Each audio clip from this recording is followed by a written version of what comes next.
was hoping for, above all, were stories, narrative-driven pieces. I was interested in the stories people had to tell, either about their own experiences of being a grandmother or about their own grandmothers. Grandmothering, for me, was an absolute revelation. It totally changed my life and my ideas about life. It was that deep. Until Cassie arrived, I don't think I truly understood what unconditional love really felt like. I knew it as an intellectual concept, that one cares for another person without any desire for any particular form of reciprocity. But this was experiential, like falling in love, an overwhelming, embodied surge, an outpouring of my heart, body and soul, flowing into the life of another being. When I was a mother, I was 19. I was very immersed in my own needs and my own life.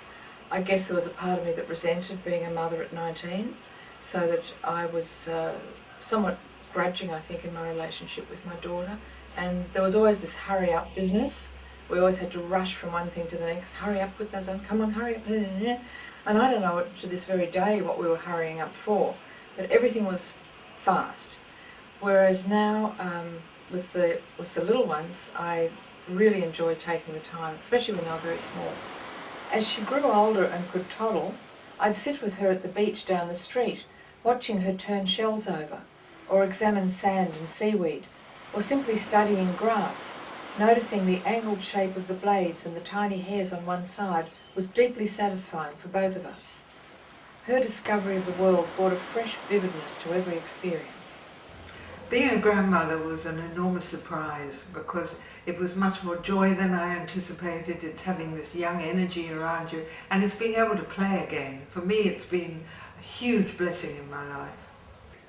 One winter's morning, when I was getting dressed, my 4-year-old granddaughter stared at me. She stared at my face, she stared at my bare arms, she stared at my legs. She stared and stared, and she spoke. "Are you wrinkled all over?" she asked. "No," I said, trying not to sound indignant. She was unimpressed, her eyes narrowed. "Show me," she said.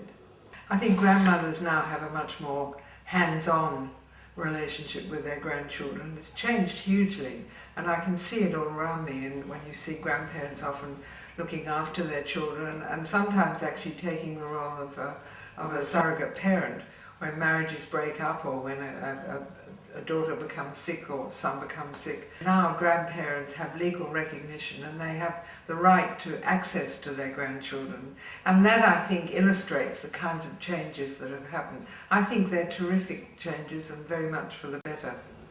The grandmothers of my English childhood gave forth images of piety and prissiness. Florence was a lavender and lace woman who said interminably that you could always tell a woman's breeding by her gloves. Women of breeding, she said, wore gloves from Paris. They were seamed on the inside, never on the outside. My grandmother Florence, for me, was a very distant person. She was quite formal. She was always correcting our manners. We didn't get much joy with Florence. And then I began to discover something very curious about Florence. I learned that she was the first woman to be able to use the reading room in the British Museum, and two, that she was one of the first women journalists. And so I began to explore a bit more, because that Florence didn't dovetail with the Florence that I knew, the very formal Florence. And there's a huge and amazing mystery attached to that, but you have to read the book. There were lots of things that surprised me. One of them was the warmth and enthusiasm with which the contributors embraced the subject. The number who kind of delved quite deep into family closets and hauled out all sorts of tantalising tidbits